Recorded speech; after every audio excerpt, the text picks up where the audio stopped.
Welcome to Momivate Momversations on the Win Women platform, where we women gather to care, connect, and collaborate. Truly a win-win for us all. I'm your hostess, Reagan Barnes, mom of 8 and founder of the nonprofit organization Momivate that empowers you to elevate your mothering experience. Joining us today, Momivate's very own income and outgo CouncilMom, Gerika Espinosa, and you, Mom, you are joining us. And we are so glad to have you both, Gerika, and you too. We welcome you into the Momivate community, or MomUnity, as we like to say. We are moms united in our passion to create a better world, one family at a time. Join us and become a mom. It's free on our website, momivate.org, and together we'll constructively evolve motherhood into the 21st century, meeting the needs of our children while elevating our mothering experiences. Here at Momivate, we answer the question, what do moms do? With this uplifting statement, moms raise up society. That's right, not just our own kids, but all of society, including ourselves. This acronym is jam-packed with the far-reaching impact of intentional mothers who strive to improve and progress in these areas of motherhood. We're not just chauffeurs and short order cooks. As we take on the repetitive, loving work that shapes our children, it shapes us too. And it makes an impact that goes beyond our homes. Because as moms, we are uniquely positioned to influence society one-on-one. Today, with our special guest, Gerika, we're going to focus in on the income and outgo category of this Raise Up acronym, and even get more narrow to talk about how to get and stay out of debt.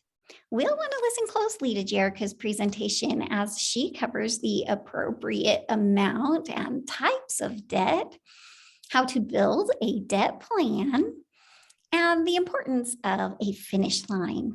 Gerika works from the conviction that financial literacy can enhance our personal relationships and improve our standard of living, and that you and I can accomplish our financial goals once we harness the power of intention, create a plan, and follow it consistently. So Gerika has requested to share her screen, but I'm going to take a quick minute to introduce you, Gerika. I'm so thankful for you joining us today and bringing your passion about giving moms confidence to make wise financial decisions. You've got that passion and you've got 2 degrees, an undergrad in personal finance planning and a graduate degree in financial therapy. And even alongside that passion and education, you've received the official designations of certified financial planner and accredited financial counselor. Wow. So let's turn the time over to you and learn from all that expertise you've been building up. Okay, thanks, Reagan. I'm going to share my screen here.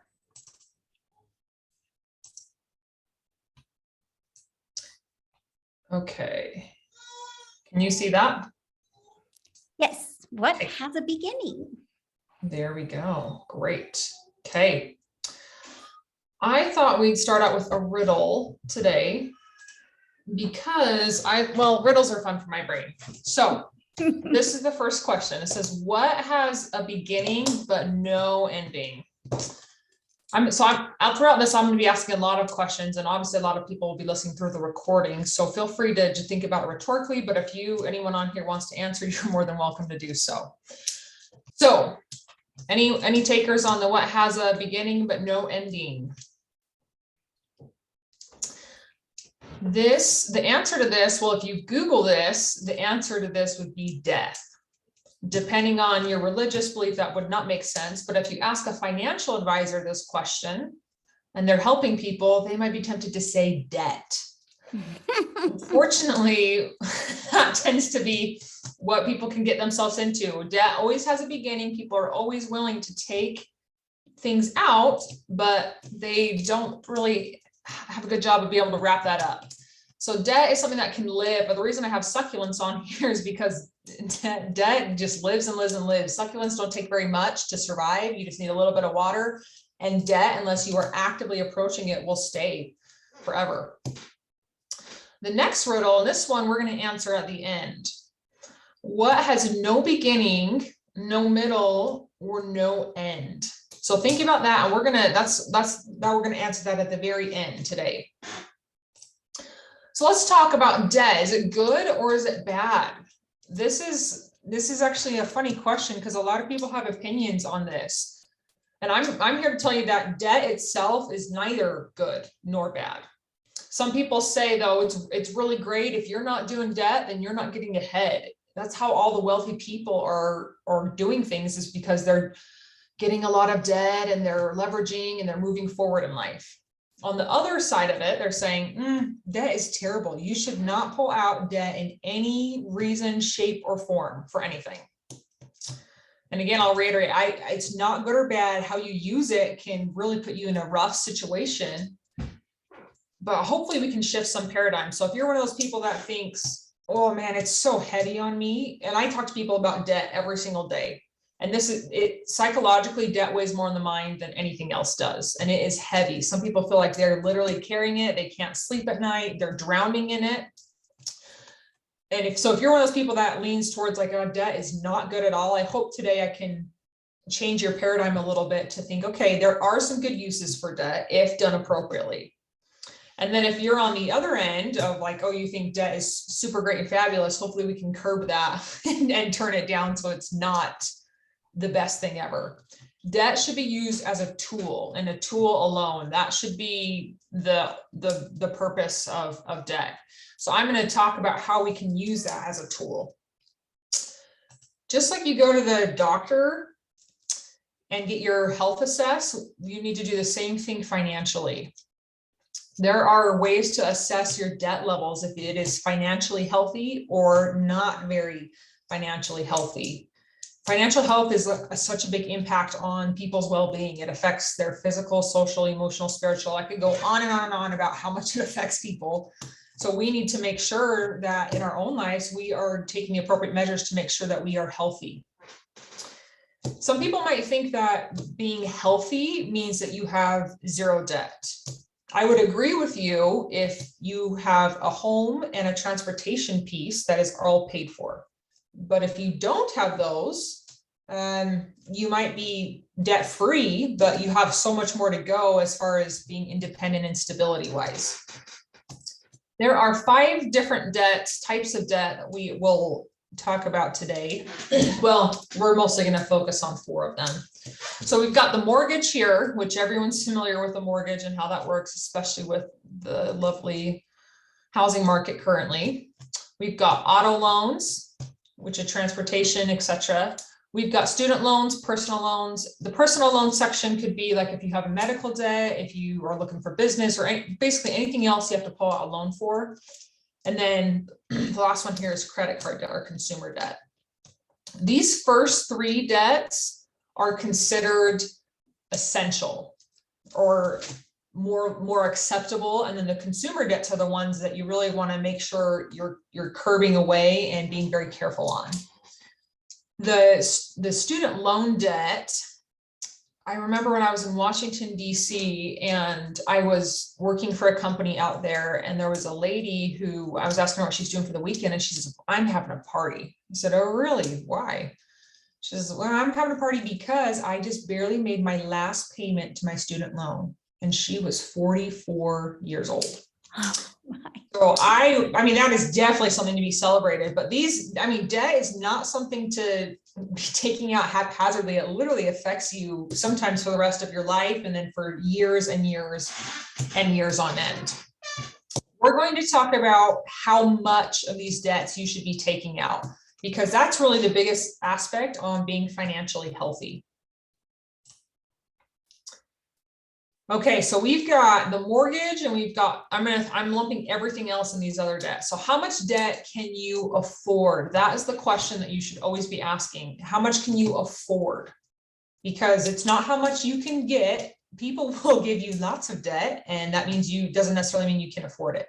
How much can you afford? So for your mortgage, and on the next slide, I'm going to actually run some numbers with this. So I'm going to show you how to do this practically. But so for your mortgage, so your gross income, your monthly gross income, it should not exceed 28%. For everything else, so that includes your mortgage, your car loan, your student loan, your credit card debt, your personal loans, every debt payment you're making should not be more than 36% of your gross monthly income. And again, we'll go through numbers on this. They have these because if you get above this, you're considered an unhealthy amount of debt. And then it's a really slippery slope. I probably should have put a slide on here because it is, when people are above that. Reagan, do you have something to say? Well, I was just going to ask for clarification. So, yes. My total amount of debt needs to be no more than 28 plus 36. Is that right? So about, what would that be? Good. 50, Thank you for asking that clarification. No, so 28 is the mortgage, and then that means an only additional 8% for the rest of it. Oh, that is good to know. Yeah, that's a great clarification, because otherwise that would be over 64% of the income. Yeah.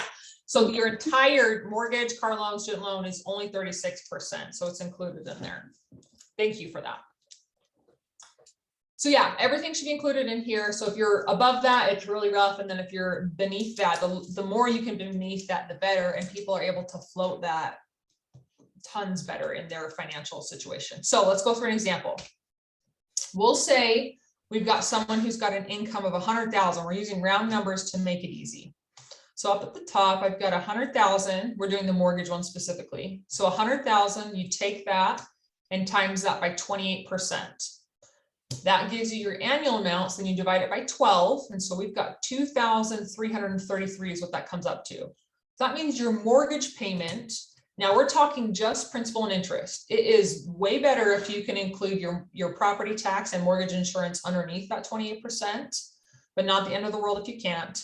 Anyway, so your mortgage payment should be underneath $2,333.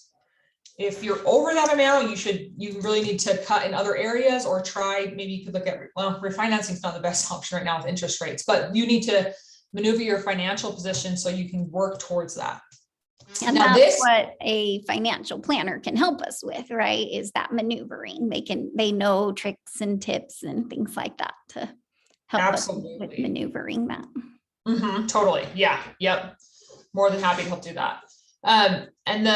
This rule does not change even with the market going on.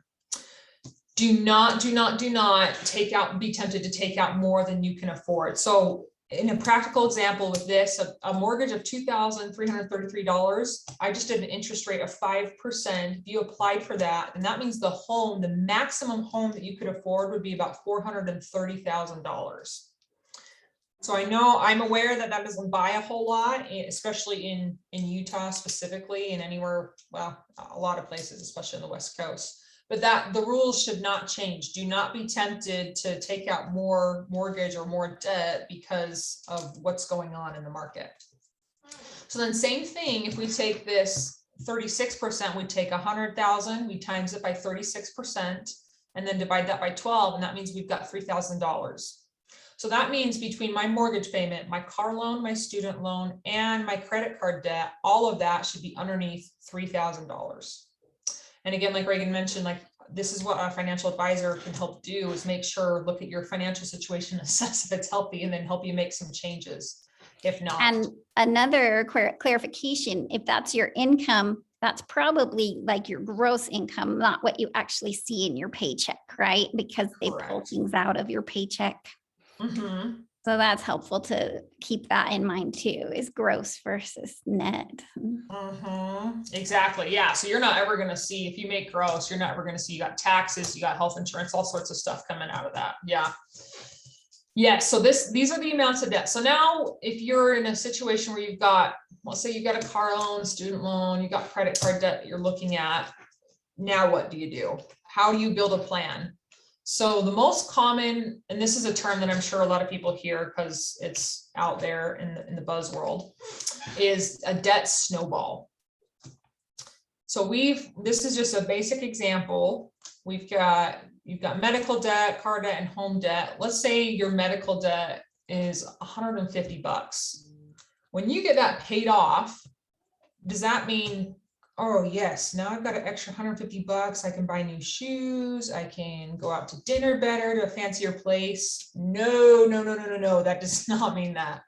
That means you've already been used to not living off of that 150. So put it to use.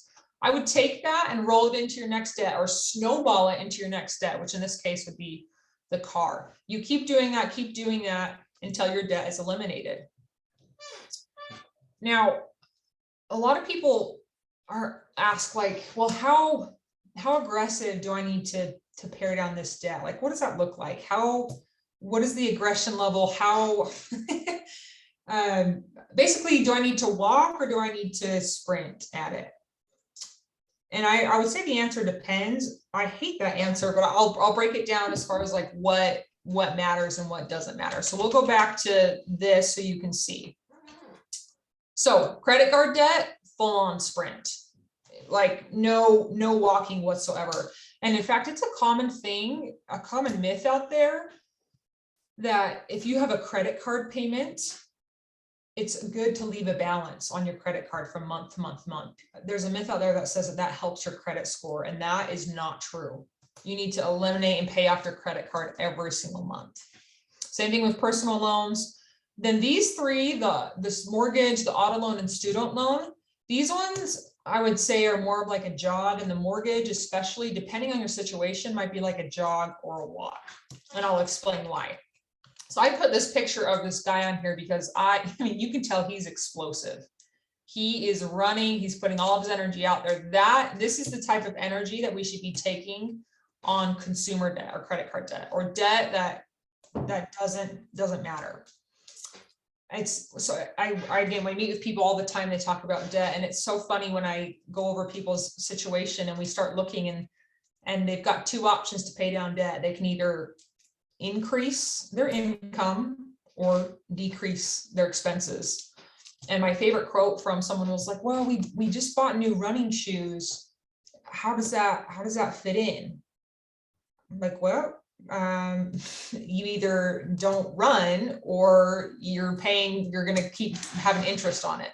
The reason we want to explosive on this is because they've got interest on the credit cards, and the interest on the credit cards grows and grows and compounds and can go quick. So you've got to nip that in the bud as quick as you can. Now for mortgage, the reason sometimes that's not a sprint is because a lot of people, one of the most common questions we get is, should I be paying down my house or should I be saving more for retirement? And everything depends on your situation. So obviously you'd have to look at your particular situation. But oftentimes people are not saving enough for retirement. You should be doing at least 10% into your 401k or IRA or some sort of retirement fund so that you can make sure that you're set up for retirement. Because it doesn't matter if your home's paid off when you get there, because then you won't have any income or money that way. So that's why we've got this on here. You always want to make sure it's a balancing act. You want to make sure that you're paying off your home decently. Most of them have a smaller interest rate. And so when you put it in retirement, it can get a better interest rate. So there are some things to be thinking about, but don't feel like you have to sprint on your home. That's also a common thing that people think, because it is not always the best financial move to pay off your home early and fast. My favorite debt calculators here are powerpay.org. And then we've got Dave Ramsey calculator, and then the Church of Jesus Christ has a great debt calculator. So these are great resources, and I'll just talk a little bit about them. So the PowerPay one, the reason I like this one is because you can log in. And it saves your information. So I love that. You don't have to retype it again and again and again. You can see what it's like if you add extra payments. They print out all of these amortization schedules. They print out all these good things. So that's good. Excuse me. Dave Ramsey, I like his calculator because it's the most visually pleasing. And it helps you feel motivated and it does the debt snowball automatically for you. I really like his calculator, and it's a really quick way to see what your finish line is. And it's free. Yes. Yep. And free. Yep. And all of these are free. And then the last one is the Church of Jesus Christ debt calculator. If you Google all of these, they'll pop up. So the Church of Jesus Christ calculator, I like that one because I think that one actually is the most user-friendly. It's the most easiest to understand where you're putting stuff in. You don't have to sit and click and add to a new debt. It's all right there. And they also add on extra payments, and they have the amortization schedule, etc. So all of these are great. The reason I recommend you should do a debt calculator is because you know what your finish line is. You know when you're going to end. I cannot tell you how many people don't know their numbers. People don't know what their mortgage payment is. They don't even know what their take-home pay is. And they don't even know when they're going to finish any of the debt. People don't know when their house is going to be paid off. They don't know. I don't know if it's because we're naturally naive or we just want to avoid things that are painful. I mean, it could be all of the above, right? It's tough. Debt is not a fun discussion or fun conversation to be looking at. But overall, if you know what your finish line is, it is motivating. It is like, I can do this, I can finish, I've got something to work towards. Some people take all the way till the end of their life until they're old to finish off their debt. Guess what? That's better than not. It's better to finish off than to not, and be on the route to finishing it. It's ideal to have all of your debt paid off before retirement. That's the best case scenario. But if not, it's not the end of the world. You can keep working towards it. But having a finish line is by far the most motivating situation. Do your children inherit your debt? Depends on the type of debt, totally. But generally speaking, no. What would happen is your whatever you're left behind, your assets would pay off the debt. Okay. So going back to where we started, what has no beginning, middle, or end? This is the riddle. I hope, well, I don't know if you've had time to think about it throughout, but the answer to this riddle is a donut. So next time you look at a donut, I want you to remember debt, and to do not bite off more debt than you can chew, ever. There's never a situation where you want to bite off more debt than you can chew, and know that debt does have a finish line. Debt does have an ending. It doesn't have a beginning and then just keeps going on forever and ever. It's something that can finish and be done.